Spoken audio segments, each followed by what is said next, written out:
What's going on, you guys? It's your boy Roy and It's me, Mrs. Your boy Roy. And We're back. We are back with Nuggies and Wine, episode 2. I'm not even going to argue on this point this time around. If you know, you know. If you know, you know. We do not have Nuggies, nor do we have wine. But that is the name of this series where my wife is a special guest. It's a series? Yes. We're going to have millions of episodes. Millions? Oh, wow. What have I signed myself up for? Millions. You married me. You knew. Millions of episodes. This was going to happen when you married me. So we've just decided that we're going to get on here and we're going to just talk about things. And you guys are just going to like listening to us talk about whatever it is that we talk about. So all the things that we debate. Let's talk about the CrossFit Open first. Okay. Because I wanted to do a podcast talking about that. Okay. And then you're here now and I'm doing the pod. I just might as well talk about it. Do it. What about it? We did it. That we did. Some of us modified and changed things more than others. Me. We could talk about our different experiences. Because I think that there's lots of value here. Okay. You didn't want to do the Open. Well, no. You didn't want to be on a team. Yes. So we split up the team at Rough HQ every year into Powder Puff, and Meatheads. So we split up the gym. He said we split up the team, but we have everybody at the gym. Is in 2 teams. Yeah. And sign up and we split them up. We were debating if Tasha was going to be on a team at all because of your shoulder and your arm. Mm-hmm. I have a torn bicep. So I've been doing PT and trying to get it stronger. Luckily, my physical therapist doesn't think I have to have surgery. But the recovery time and just kind of getting back into doing things and lifting weights, I have to be really careful about what I do. And so part of me was like, I'm going to have to modify so many things that I don't want to be on a team because there's no way to judge someone who's completely changing skills. Then I can't do certain things like pull-ups, for example. Can't do any pulling motion. So that was one point of view. Yeah. My point of view, as always, is you just do it. Like, we'll modify stuff and we'll put you on a team. And we have people all the time that say, I can't do this or I can't do that. I'm like, well, just figure it out. My argument was that I was never planning on not doing it. Mm-hmm. I just didn't want my score to account for a team winning or losing. And not only did you do it, but you were part of the reason why the Meatheads beat the Powder Puffs this year. Yeah, my team did win. She even wouldn't do it. If I would have just said, okay, don't do it, then maybe my team would have had a chance. That really wasn't how it worked out. It is, because that first workout, you were able to do RX. Well, we had to put me on a team just to make the teams even. Yeah. That's how I got put on a team. It wasn't like I got talked into being on a team. The only reason that I got put on a team was because we needed to make the teams even. And it was, oh, well, if this person, like, your score might not count anyway. But you agreed. You were like, okay, I'll be on a team. I guess I'll be on a team. And then she ended up doing amazing. She had to modify the second workout. So that one your score wasn't quite up there. But between the first one and the last one, you made a difference for your team. Yeah. And so your team is thankful that you did it. I did one-armed things. One-arm jumping pull-ups. I did one-arm jumping pull-ups for the second workout. That was great. I did one-arm clean and jerks for the first workout. My left arm is getting real strong, you guys. See how capable you are? Yeah. Just to be able to RX it, you know? Just left arm only. So I thought that was really good. And then I signed up for the CrossFit Open, like registered for it. So I had to take videos of all my stuff so I can get like scored against the world. And I just had mixed emotions this year because the first workout wasn't my favorite. And I did about how I expected. But the second workout, I was like top 7,000 in the world. Yeah. I've never done so good at a workout before. I was like mind blown. And so then I just realized like the training that I've been doing for like the last 5-ish months is really paying off and paying its dividends. I'm like, I could be potentially like top 10,000 in the world or somewhere in that range, right? And then we get to the last workout. I almost projectile vomited on the last 30 seconds, and I didn't finish the workout. And it's like, I think about it, and I'm like, if I could do it again, like maybe I could have like busted it out or threw up while I was rowing or something. But then I would like, I would have barely finished the workout. All the people that like I'm watching and that I kind of know that are maybe around my skill level I could be competing with, we're finishing the workout at like, it was a 20-minute long workout. That was the cap. They were finishing like 18 minutes. Like it wouldn't have even mattered if I finished. Yeah. And it's never been more apparent how bad I am at rowing. But I will say that there's only one row. I feel like what do you mean there's we're only here. one? We're here debating. What do you mean there's only one row? Well, I guess there was 2 rows. Yeah. But do you think because the workout wasn't just rowing, you had deadlifts and you had cleans and you had snatches and you were doing singles? Mm-hmm. Do you think that the people who were beating you by 2 minutes were doing singles?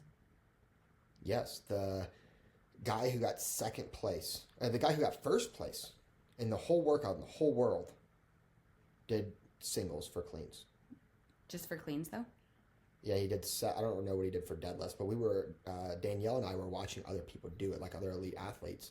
And they were doing like sets of 5 deadlifts, singles on cleans, and maybe like sets of 3 for snatches, which is around what I was doing. But it's never been more apparent because when I got to the second row, I was around 4-ish minutes left on the clock. And your tie break time is when you finish the wall walks right before that. Mm-hmm. Everybody that I'm tied with, I'm beating because I got to the row so much faster than them. All the people that are ahead of me on the tie break and the next like one, I was 2 calories short. They were 1 calorie short, so they beat me by 1 calorie. I got to the rower faster than all of them. Which means I did the deadlifts, the wall walks, the cleans, the snatches, all that stuff faster than everybody else. Even with the first row. And I just suck at that last row. Well, how much taller are they than you? The guy who got second place in the whole world is shorter than me. And he competes against the best in the world, and those people are tall. Like but are his rows good? Do we know that? Is he good at rowing? Better than me. All I'm saying... Look, this is the difference. Yes. This is the difference. You could do better. You know what? You could do better, and you should have done better. Listen, this is what I was going to say. Like, this is the difference between Tasha's mentality and my mentality. Because for me, I was disappointed that I couldn't finish and how much. Like, it literally.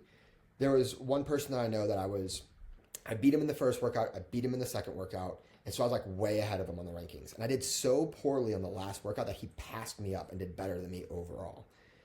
And hindsight being 2020, I'm almost glad that happened because had I finished the workout or I ranked a little better, then I would have been like, oh, like, okay, I did good. I finished the workout. I would have been proud of myself. And so that I wouldn't change my training. But because I'm disappointed, because I know that my row is so bad that now like, I'm like, I got to get on the rower more.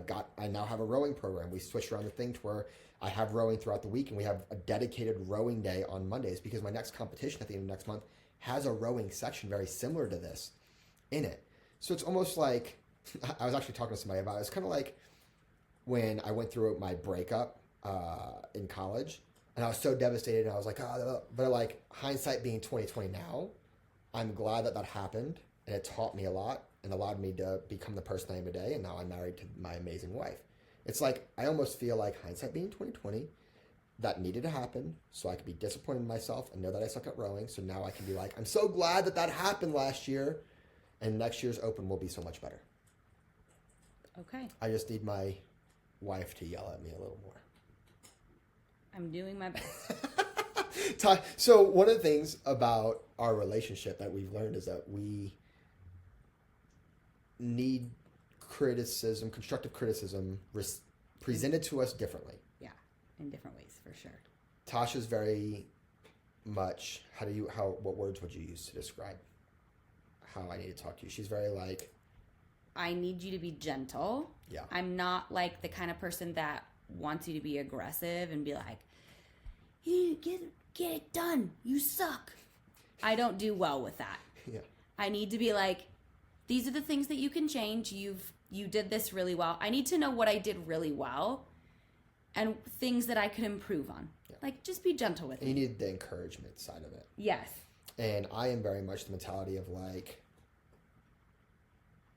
no, you sucked. That sucked. That sucked, and like, what are we gonna do to fix it? Let's grind, let's go. You could have done better, and that's it. There's nothing else that needs to be said. Do better. Like, it's either I win or I suck. Like, that's it, right? Yeah, and it's there's just like no in between. and like this, and I think that in both instances there's this idea of support, right? But it's like support in different ways. Like, when hopefully you guys heard it. And I don't know, like, again, we're just talking about things that these are our conversations, right? And hopefully maybe you can take this into your relationships. I don't know. But it's like, one of the things that I learned with Tasha over the years is that when things don't go as planned, it's how can I encourage her? How can I help her? How can I be gentle and like, in a loving way, get on the same page to where she wants to be. Yeah. And for me, like, when I didn't do so well in the open, it was kind of like well, can we redo it? Or what do you need to do with your training? Like, how can we improve? Like, let's get to it. Like, you shouldn't be doing that bad at the row. Like, you should be better than that. It's kind of the mentality that I would want. And so learning that, I think, with all your relationships, with all people, because people just learn things so different. And I think I learned that the most being married to you. Yeah. I feel like we really have had to learn how to do it, because I will approach him the way that I want to be approached in that situation, where it's like, but you did, like, these are the things that you did so good. You might not have done as good as you wanted to do, but you still, like, you did these things so well. Yeah. And then, like, for me, that feels encouraging. Like, you're right, I did do good, but you're right, I could have done better. I think for me, I get excited about the fact that I did it well, but there's still more work to be done. That makes me motivated. For him, it's like, no, actually, that was just shit, and you should do better. I think the hard part is, like, if I feel like I'm winning or I'm doing good, then it's like, okay, then nothing needs to change and everything's just great and fine and dandy. It's the fact that I didn't do good enough is the fire that's like, I got to step up my game. Yeah. I don't know. I get motivated when I feel like my competitiveness comes out more so when I feel like I feel like I can push myself when I feel like I at least have a baseline of doing well. Like, if I do a workout and I completely suck at the workout, I don't want to redo it. Or if I do, like, that applies to anything. Like, if I'm doing something and I feel like I'm shit at it, there is no encouragement that gets me to want to do it. I'm like, I don't want to do it. Like, I'm like, I suck at this. I feel like it's so funny because, like, it's not fun. I don't want to do those things either. Like, obviously, like, that's my thing. Like, I've been avoiding rowing because I don't want to do it. But now, like, because I didn't do well, I'm like, shit, guess I'm going to start rowing, even though I don't want to do it. Again, to my point, had I done good, or you encouraged me, and if you would have convinced me that what I did was good enough, then I wouldn't have the mentality of, like, I need to start rowing more even though I don't want to do it. I can't ever convince you that what you do is good enough. I don't think that you ever, and this is where I get stuck. Yeah. Because I don't think that you believe that you ever do good enough, and that would derail me. Yeah. If I never believed that I did good enough in something, I would just stop doing all of it. Yeah. This is where we're so different this way. And we're very much like, this is something like Tasha and I have had to have lots of conversations on, like, maybe you should talk to me this way. And Tasha's like, that just sounds so mean if I say that. I'm like, but it's what I need. Like, it's how I receive things, you know? It's like the different love languages almost. We did it. I tried to do it the other day, and he goes, it would be nice if I knew you meant it. And I was like, but I'm trying. I don't know what you want. It was funny because what she said was, are you going to do it again or something like that? And for me to do that workout again, same day before the deadline, would have been a little crazy. But only a little crazy if I actually do it and I don't do better. It's because you didn't want me to redo the second workout, the muscle up one, I was debating hard redoing it. And you kind of gave me the impression of, like, that's kind of crazy. Like, why would you redo this kind of thing? And then just after it, I was just kind of like, you know what? I'm just not going to redo it. And so I did a workout that morning with Danielle. And then afterwards, I rewatched my video and I was like, I'm just going to be so mad at myself if I don't redo this. It ended up being a minute and a half better. After already doing a workout and repeating it, right? And so being just 2 calories away, I'm like, I really debated hard redoing it. So that was your message to me was, were you going to redo it later today? And then I was like, will you come judge me? And then you were like, you're crazy or no, or whatever the case is. I was like, if you were serious, like if that would have been the little push of like, you know what? I can't judge you, but I would ask Danielle. And I would have been like, that would have pushed me to be like, you're right, I'm going to fucking do it. I'm going to go redo this workout. If you would have changed how you said that to me, even if you couldn't judge me, you'd be like, maybe I could do it this time, but I don't know, it'd be cutting it close. See if Danielle can do it. I would have messaged Danielle right then and there, and I would have did it. Yeah, but my mind, like, even now when you're saying it, my mind is like, that feels so unhealthy for your body. Right. But you have to understand, like, I'm literally trying to figure out how to make people their healthiest self. That's literally what my job is. Like, my job is to make sure that everyone in my family stays the healthiest they can possibly be. I don't think that it's unhealthy. I think it would have been so bad. Why? For you to come home, eat lunch, go back after you'd finished that workout and almost thrown up. To come home, eat lunch, go back later and try again. That's what I did for the second workout. You almost threw up in the first workout that you did with Danielle and then went back and then did it again? No, but the second workout that I did on Saturday, I literally thought that I was going to throw up or pass out at the end of that workout. That's how hard it was. So I thought it was crazy to do a workout in the beginning of the day and then repeat it. There's no way I'm going to do better. Right. And I did. Okay. I was a minute and a half better. And you would have said I was crazy you thought I was crazy for doing that. And okay. I did so good. All right. I think I would have just needed an extra rest day during the week, like not worked out Tuesday or Wednesday. I just needed more recovery. Okay. I'm just saying how I feel. I know how you feel, and I said how I feel. I think if I would have redone that workout and I wouldn't have done as well, then I would have been like, oh, I was crazy. But I also thought I was crazy for the second workout, and look how well that went. So I guess we'll never know now. No, we'll never know. Never know. Unless you redo it. Yeah, but my score is not going to change online. I'll forever just be like, it might as well say Roy Ulrich, 25.3. What a loser. Yep. That's what I was thinking too. You think I'm a loser? I guess. If that's what you think. You can't win in this scenario. Right? I literally cannot win. This is our argument. Like, be a nurturing woman, but also don't be. Yeah. Nurture me by like, okay, baby, you want to redo it? I'll nurture you. We could take a nap. And then we'll nap. And that's nurture. No, if I would have let you nap, I would have been wrong for letting you nap because then you would have been tired. No, I need a nap so I can redo the workout. No, but then you would have been too tired. Oh, no. Hi, Eleanor. I napped for the last one. Babe, do you not know every second and every detail of my life, every single millisecond? No. Okay. I have this other thing that we wanted to talk about. So, we see a lot of posts. And I always think that they're so interesting. And we do a lot of consultations as well. So we get to hear a lot of like what people are trying to do to get healthy and to lose weight and all the fad diets.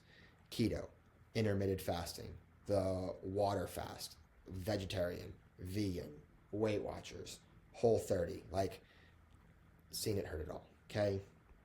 And so we see posts on Facebook. Like one time there was the keto gummies.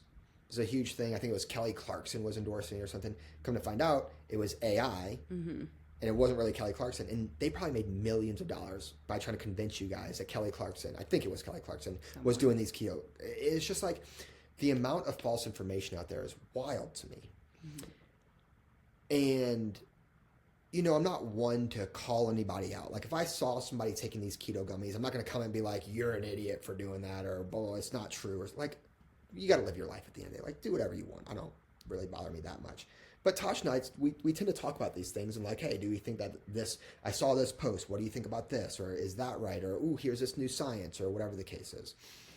And so when we see people that we know, family, friends, distance cousins, whatever it is, that are trying a new diet or doing something, or we see other coaches and stuff posting about stuff, we're always like, maybe I didn't think about it that way, or it would change our thoughts about something, or do we agree with this or disagree with it? And, you know, we were seeing some posts and somebody was saying about their, it's not their food sensitivity, their food typing. Is that the right word? Metabolic typing. So one of the things that I've recently learned about is everybody has like a metabolic type. And we do tend to, I mean, you can know this because, I mean, just in your home, like if you, some of you eat really, like Roy can eat carbs all day long, like, and he eats a massive amount of food and can still be hungry or can burn it really fast or whatever, and doesn't feel any kind of like sensitivities, not dealing with any kind of bloating or anything like that. Well, our metabolic type basically kind of tells us the kinds of food and the ratios of food that we should be eating when it comes to our macros. So we should be eating, some of us have, like myself, I did my test and I am a balanced, I need to have a balanced diet. So I think like 33% protein, 33% carbs, 33% fats if we're breaking down the macros. Some people need to have a higher carb diet.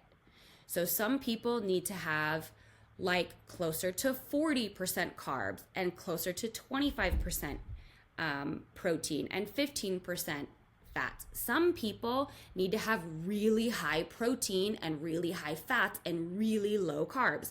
It just depends on your body and how your body actually reacts to these things and how it digests and absorbs the food that you're putting into it. How can it utilize the food that you're putting into it and break it down easily so it can utilize it as fuel, right? And so everybody kind of has a different way that they eat, but that's what makes nutrition so hard, is because everybody just needs something different, right? Well, this is where we get into a lot of our philosophy at Rough. A lot of people want to know, and it just blows my mind, because like you're going through all this stuff and you're learning this stuff, and it's stuff that like I feel like I teach on a know, but you're actually going to be able to like do the blood work and like know. Versus like for me, I'm like, people start working with a nutritionist and they're like, do this diet. I'm like, how do they know? Like I've always said that. How do they know which diet's best for you? What kind of food you're supposed to be eating, or whatever the case is? Because some people do respond, like you said, to higher carbs, higher fat, lower fat, higher protein, lower protein, whatever the case is. And for me, it's very much like seeing your energy levels, how your sleep is, how your workouts are going, the progress. Are you losing weight? Like, are you reaching your goals? Like that kind of stuff. And then we can start to adjust those numbers based on intuitive eating, essentially, and how your body's responding. But I think it's going to be really cool to be able to do some kind of blood work. Is it blood work that you do to get that? Or is it a saliva test? Well, it's a combination of all the things. But to figure out your metabolic type, it's actually just a series of questions. And you just have to understand how your body reacts to certain things. So they'll ask certain questions like one of the random ones that I remember is popping up in my head is like, do you get cavities easy? Do you and then it will ask certain things like about food. Do you, after you eat a really high fat breakfast, so you have like a lot of eggs and bacon or something for breakfast, or avocado, how do you feel 30 minutes to an hour afterwards? Interesting. So it will ask certain questions like that to figure out your metabolic type and what. What's interesting about that is that it's still some form of intuition on how do you feel after you eat those things, which isn't very different than what we do already anyways. But also there's room for bias in that. Like, do you get cavities easy? What does that mean? What does easy mean? Right? Yeah. They ask the question in a way, it's a long questionnaire. They ask it multiple times in different sections. So it will it asks it in different ways. So I think that it kind of filters out Sure. like those biases a little bit. But I think what's interesting, because my question was like if it was a blood test or saliva test, if like the amount of activity you're doing would change it, right? Like somebody might be a low carbohydrate kind of person, like you were saying, but if they all of a sudden, like I think about me, like a year ago when I wasn't working out as much as I am now, like would all of a sudden it come up and say, hey, you need a lot more carbs because you're moving a lot more on a daily basis? No, because it's not based on the amount that you need. It's based on the portion sizes per meal that you need. So like think of it instead of like throughout the day, like right now you're eating how many calories? 3,200. Right. And you're eating probably 50% of that is carbs. A lot of it. 40%? Let's look. Keep talking. I'll look it up. You're eating a lot. Like you're eating a very high carb diet because your activity level is very high. However, if we were to go back and you were to look back at your diet and history of diet, I do 40% carbs. 40% carbs. But if you were to go back and we were to lower your calories back down, my guess is that you would still be 40% carbs. That's fair. My guess is that your diet still mainly consists of carbs. Yeah. And so you tend to be high carb, low fat, moderate protein. Yeah. So someone like me, if I just do carbs, if I don't have an equal amount of fat, I really struggle with that. I get like my energy gets really low. I get kind of bloated, like that kind of stuff. There's certain things, and it doesn't matter how much I have throughout the day. It just happens per meal. And you see it like per meal. If I have a meal that's just not right, then my stomach gets upset, or I get really tired, or I can get really cranky, or an hour later I'm starving, like I need something else. Yeah. Right? I think I have to, and not disagree, but I think to the extent of like, because my protein, as I increase my calories, because I was doing 2,500 and I've worked my way up to 3,200. And as I continue to build muscle and train more and have more things, I'm going to continue to increase my calories. And the only thing that's been increasing is my carbs and fats. My protein has hit just about the limit that it's going to hit, which means back when I was at 2,500 calories, my protein was about the same, but my carbs were a lot lower and my fats were a lot lower, which would change those percentages a little bit to probably something more balanced like what you're doing now. Maybe. Because if I increase let's say I keep training the way I do and I go up to 3,500 calories, then my carbohydrates might be like 45% because my protein's not increasing anymore. So your training level's just different and it changes. Yeah. We always have this debate when it comes to athletes versus general population too, which is what has my brain turning. But anyways, back to our point of different metabolic typing, right? We had saw a post actually, and it said, let me pull up this. It said, not everybody is built to burn protein. This person's diet should be about 60% carbs, 25 protein, and 15% fat, which is what they were talking about. Yeah. Right? So, because I think in the fitness industry, like you guys always hear, everybody that's in the industry is like, get your protein. We got to get your protein. Like you guys need your protein. Because it's true. You need protein. You need protein to make sure that you have the muscle on your body. And in order, like you preach this all the time. This is like your biggest thing is like making sure you've kind of built the whole company around making sure that you're getting an adequate amount of protein. Yes. And I think what the misunderstanding is that you, even when you're not training, your diet is a very high protein, right? You're eating a ton of protein. And even if your diet goes back down and you're eating 1,000 calories less, my guess is that your protein level is going to be, the protein would probably swap with the carbs. You'd probably be like 40% protein. Yeah, something like that probably. Yeah. So a lot of people can't handle that much protein. They just can't digest it. Yeah. Their body just can't. They physically can't break it down. Their body just won't do it. Or it takes a really long time and then you feel like crap while you're trying to break it down. But even on a low protein diet, most people are still not getting enough protein. And that's the issue when it comes to the overall population, is that even if you are the kind of person that doesn't need a ton of protein, my mom is one of these people. She actually does not break down protein very well. And so she needs to have a lower protein diet and a higher carb diet.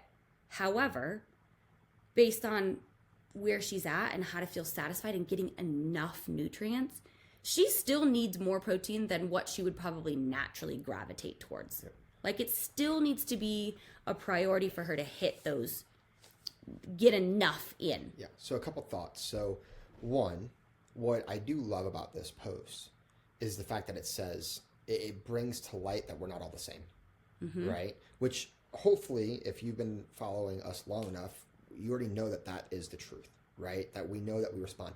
That's why when we always tell people, they're like, oh, well, how much protein should I eat or how much carbs should I eat? It's like, it depends, right? This is why we always say you should have a coach that's going to learn you and know you. It's not, yes, there's some general rules of thumb, but even with the protein numbers, like some people might, like you said, be on the lower end or upper end, but what does that look like? Because it's the same thing like when somebody wants to go to an extreme, there's like, oh, a high-fat diet works for me. So they do something like keto, which is this extreme, and then it's not really what's best for you. And then you end up not eating enough protein doing that, or you think you need to have a low-protein diet, so you're getting too little protein. It's not within the range. And so, you know, looking at this post, what was interesting is we saw some posts about what a perfect meal. This came from a coach, and they said, this is a perfect meal for me based on my metabolic type, right, is the idea. And so, you know, she had some pumpkin seeds, she had some oatmeals, she had some strawberries, some pineapples, and some blueberries. So she had this in here, and she said, with this meal, I get my fat from the butter and my protein from the raw pumpkin seeds and the steel-cut oats. So I was very interested, giving her the benefit of the doubt here. If she had this meal enough times throughout the day to be able to eat enough protein on a low-protein diet, which, again, we said was 15%, somewhere around there. 20, yeah. 15 to 20%, right? So I went in, plugged this into the Rough app, and said, okay. Well, low protein should be like 25%, honestly. Okay. 20 to 25%. Right. Yep. Sure. So we're aiming for 20 to 25% of protein is what we want. Again, I really tried to, because I'm just seeing a photo, so I don't know the amounts there, but I'm really trying to work this to where the protein's a little higher on the protein things, the carbs are a little lower on the carb things. It came out to be 12% protein, 39% carbs, and 49% fats. So again, she's trying to get this protein number to this 20%. She's only at 12%. And I don't think, and this is the issue. This is why I tell every single person, you have to track your food. I see this happen all the time with keto as well. People think they're doing keto, or think they're getting enough carbs, or think they're getting enough protein, or think they're getting enough fats, and they're just not. So I plugged this in and I said, okay, let's get her to the amount of protein she needs. Just to get her to this 90 to 100 gram range, which would be a low protein number, okay? 90 to 100 is a low protein number for a lot of people based off of trying to eat a 1,500 calorie a day diet, which is about an average that we see. She would have to get to her, ended up being 92 grams of protein. She would have to eat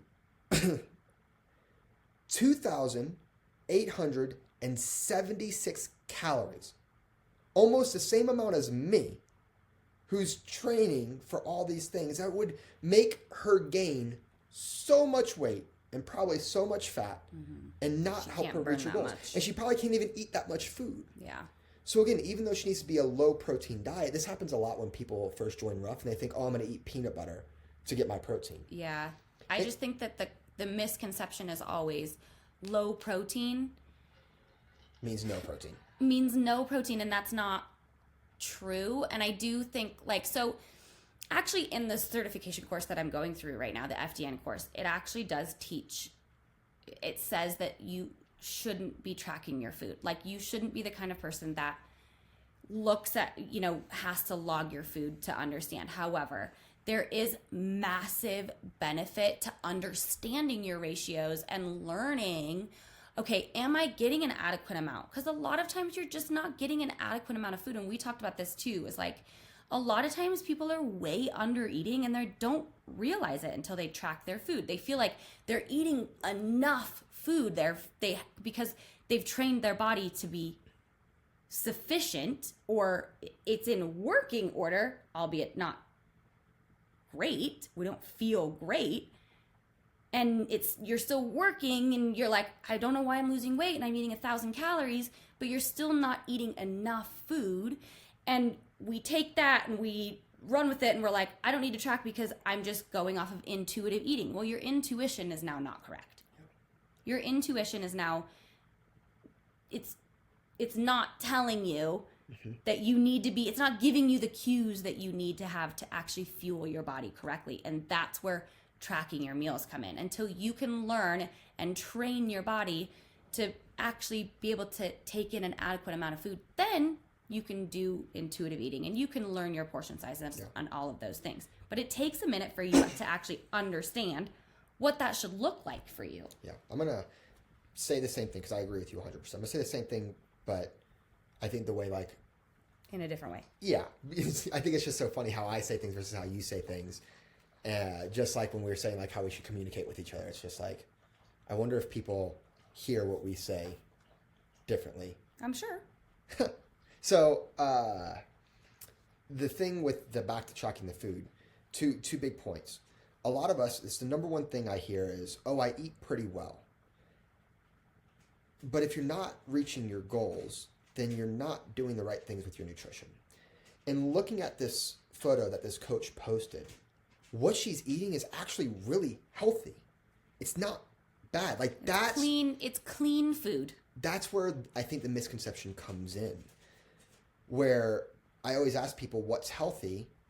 An apple or a cookie, or chicken breast or cookie. Well, like obviously we'd say chicken breast is healthier than cookie, or apple is healthier than cookie. But at the same time, for a lot of people, because you're doing things like you're trying to do the keto diet, or even though you're eating all the healthy foods and whole foods, if you're eating them in the wrong portions, you can still gain weight and still gain excess body fat. And that in itself is unhealthy.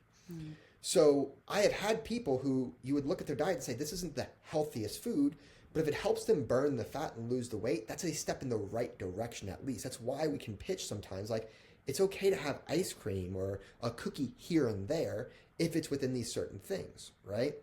But again, everybody's different. But to go off the intuitive eating thing, we talk about people's metabolism.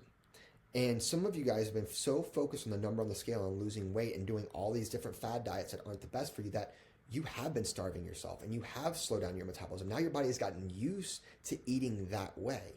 So if you were to just go off of intuition and intuitively eating, you would intuitively, to Tasha's point, eat too little probably. And you don't even realize it because that's just what you feel like is normal. And I would say 99% of the people that we work with that start coming in and we get them to actually track their food and look at it, we actually have to teach them what they need to eat, and they have to eat more, and they have to be okay with the scale kind of fluctuating in the beginning. And then they start feeling better, and then you get to the place where it's intuitive because you know. But again, I always think it's good to have that tool as well, because even when you get back to intuitive eating, I run into the same issue, is that I intuitive eat for 4, 5, 6 months, and then I come back to tracking my food, I'm like, oh, my intuition was off a little bit again, right? And it's like, again, because it doesn't happen overnight. You don't eat one cookie and all of a sudden, not for everybody, but eat one cookie and you're like, oh, gained 20 pounds and I feel like crap. It happens over time, right? But I think it's not that your intuition is off. I think that you train your body to get, like, your body just starts to get used to these aches and pains. Right. Like, it starts to get used to that extra inflammation. It starts to get used to the little bit of brain fog that you feel, right? Like, you have ice cream every night, or you drink wine every night, or whatever that is to wind down. Well, your body is now in this constant state of, like, inflammation, and you feel a little bit, but you don't even realize, because this is just how you live your life. This is literally every day. You're living in that, like, underlying I don't feel great stage, but you don't know because you don't have anything to compare it to. Right. There's no I feel great eating this way, because you haven't cut out or changed things about your diet that actually need to be changed. And without seeing it, a lot of times, there are some people, I will say, there are some people who can and are actually in tune with their bodies. But most people that I've come across don't understand, or they let the numbers skew them. And so they change how they're feeling based on, or like they can convince themselves that they feel a certain way based on the number. Yeah, that's such right? a hard thing when it comes to, it's just like the number on the scale, right? Like if you have 50 pounds to lose, the number on the scale should eventually come down, right? But it's like, what kind of weight are we losing? And you're saying that you're feeling good because a number is going down, but are you actually feeling good? Same thing with like tracking your food. And you'll run into that. And that's where I think that's what I was trying to say, is that like I go without tracking for so long, is that I feel like I don't need it because I feel fine. Yeah. Like, and not that my intuition's off, but my intuition now is telling me that eating the way I'm eating, you do feel fine.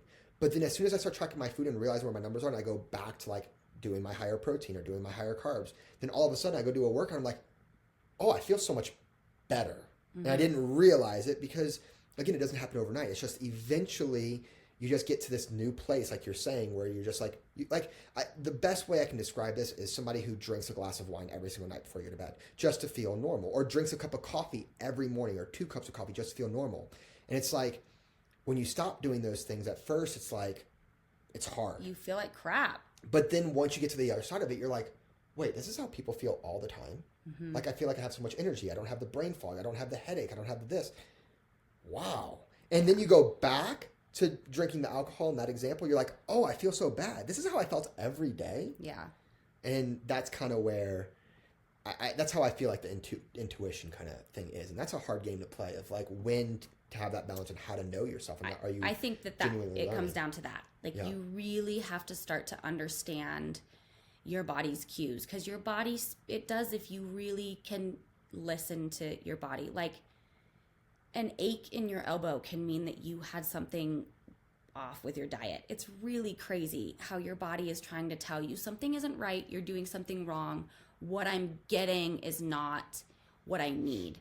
We're missing something, or we're doing too much of something. And I fully believe that when you track your food, you can see those things and it will help. And when you can't see it, if you do have a coach, somebody that can go back and look and say, hey, you're eating this thing wrong. Like, this thing, you're overdoing this thing. You ate this thing, breakfast, lunch, and dinner for the last week. Maybe that's it. Maybe we just need to swap it up a little bit, right? So there's little things that you're like, my body was feeling okay, but now it's not. What is happening? And you need to be in touch with those little changes, right? Like when your stomach starts to gurgle, or when you wake up and you're feeling a little bit more tired than you normally would, and you have the same amount of sleep. There's so many little things. There really is so many different factors. And just you saying that made me think of, like, you know, I've been starting to pay attention more to, like, how do I feel in my workouts? You know, like I've learned, like, oh, when we have like pasta the night before, like usually I feel a lot better the next day, right? And so, like, trying to be in tune, I think sometimes just people feel crappy during their workout and they're like, oh, it's just a bad day. And we're never like, but why do I feel? Was it my sleep? Is it my stress? Did you get in a fight with your boss or your significant other? Is it what you were eating? Like, again, there's just so many different factors to all these things. And sometimes having a person on the outside looking in is unbiased, right? Like, Tasha and I are so unbiased to, like, I don't care if you have high carbs, low carbs. I don't care if you say you had good sleep or had bad sleep. Like, I don't care how we care. I'm not using my words right. We care about how you feel, because obviously we want you to feel better. But at the end of the day, it's like, you say that you're feeling this way, but the scale's saying this and your food's doing that, and you didn't sleep right here, and this is going to make this happen this way, right? I don't know if I'm using my words right, but I think that they're getting the picture of what I'm trying to say. Maybe not. Yeah, I mean, I think that it comes down to as coaches, our job is to be able to help you figure out how to feel your best. It does not, like, we're not going to sit here and preach to you.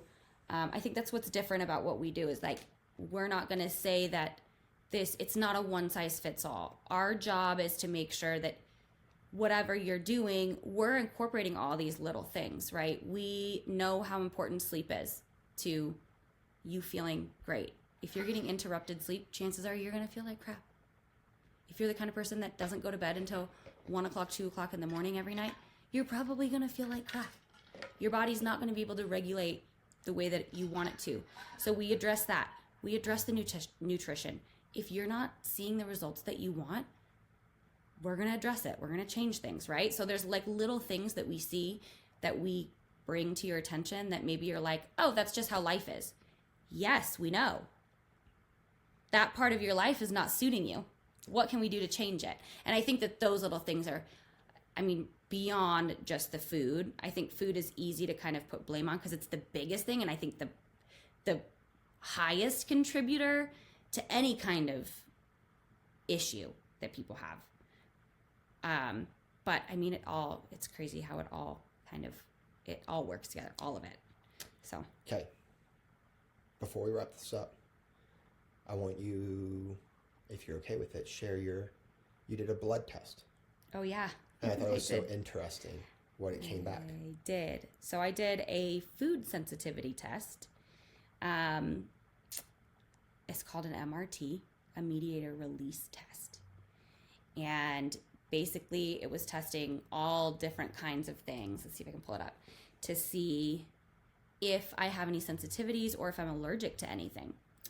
And I'm the kind of person that for the most part I can eat pretty much anything. I don't struggle a whole lot with bloating. When I did my test, like I was telling you guys, I need a very balanced diet. So I'm not like the best at like saying, oh, I have these big issues, because I don't really struggle so much with food or my weight or whatever, right? But there were some things that came up that were kind of surprising to me that came back as sensitive. Because one of the things that I'm learning is that almost everybody, if you take one of these tests and it shows up that you have no sensitivities, you don't have to pay for it. That's what they say, because everyone has some kind of sensitivity. There's only one thing that showed up that I actually should not have. Cow's milk. That's pretty good. Roy talks all the time about how we have ice cream and we do all this and we eat ice cream every night, la la la la la. Cheese, ice cream, sour cream. Yes, but it's just cow's milk. That's in the red on my test. When it comes to cheddar cheese, yogurt, whey, goat's milk, American cheese, and cottage cheese, they're all within a low reaction level. So I don't have a ton of sensitivities. There are a few that are like starting to be in a moderate range. Cottage cheese is starting to be in a moderate range for me. But if I can, avoid goat's milk at all costs, which makes sense because when I do have goat's milk, I do tend to feel a little bit, or cow's milk, I do get a little bit bloaty and like tired. And yeah, you always say like your tummy is upset. I don't love it. It's not great. But I'm curious about these other things. Yes. And then I had a handful of things that were in the moderate range. So things that could potentially be reversed if I not reversed, but I should eat them very moderately. Like I should not have them all the time. And these are the things that irritated me. Almonds. I'm going to name the things that I eat a lot of. Almonds, avocado, beef. Corn. We don't eat a lot of corn. Grapes. Black pepper. You guys, I put pepper on everything. Black pepper. Sweet potatoes are a no for me. Wheat is a no for me. Yeast. Tuna. Mangoes. What else is on here? There's a few on here that I don't even eat, so it didn't. And kidney beans. Isn't it possible that because you put black pepper on everything, you eat it so much that it would show up as a sensitivity? It is possible that I eat it too much that it has created a sensitivity in my system. Yes. You know what's not on there, though? Energy drinks and jelly bean salad. And actually, I was low sensitivity to sugar. That means you can't have grapes, but you can have jelly beans. And you shouldn't have milk, but you should have energy drink. You're doing the perfect diet. Yes. Okay. Yeah, no. I want to do mine. Do me next. Maybe it'll be like, have test. 2 ice creams a day. We're going to do Roy's test, and it's going to come back. You can't have chicken. You can't You can't have ice cream. You can't have milk. Oh, it's going to come back so much. I'm very curious. I need you to finish this course. Everybody's like, I'm going to be your first client. I'm obviously going to be your first client. So we can see. I feel like you're going to have a low reactivity level to most things too. Like mine, I was pretty surprised actually that there wasn't more on here. But some of the things that did come back, I mean, they made sense to me. Like yeast, when I eat a lot of baked goods, I don't feel great. Not that I get stomach issues, but like I feel really tired when I eat it. So little things like that. Grapes shocked me. Yeah. Grapes and avocados shocked me. That shocked me. So now I'm curious, like if I do eat it. But the next thing is like if you did a test like this and you did this kind of a test, I should eliminate all of these things that show up, all the things that I just named. I should eliminate them for 90 days. And then slowly incorporate them back into my diet and see how I feel. I'm going to do this right now. I'm going to predict where I think mine is. Okay. So I think I know. Okay. Because yogurt's its own thing on there, huh? Yep. I think yogurt is going to be very sensitive for me. Okay. And milk. You think milk? Mm-hmm. I think those two will be the big ones. I notice when I do a lot of yogurt all the time, my allergies, and I get very, like I could feel it in my throat and stuff as well. And so I think yogurt specifically, because I love yogurt, but I don't do it all the time, and I think that's why. Yeah. I don't feel my best when I do that. Be so curious. And it has so many things on here. This one is great because it does not just food, but it does like chemicals too. So it tested me for things like acetaminophen, fructose. It tests like red dyes, or it tests like all the different dyes. So red number 40, red number 4, yellow number 5, yellow 6, green 3, blue number 1, red number 3. So it has a lot of these things. Caffeine on here, MSG. The caffeine thing blew my mind. Yeah, I'm low in caffeine, and I have a ton of caffeine, so that's good.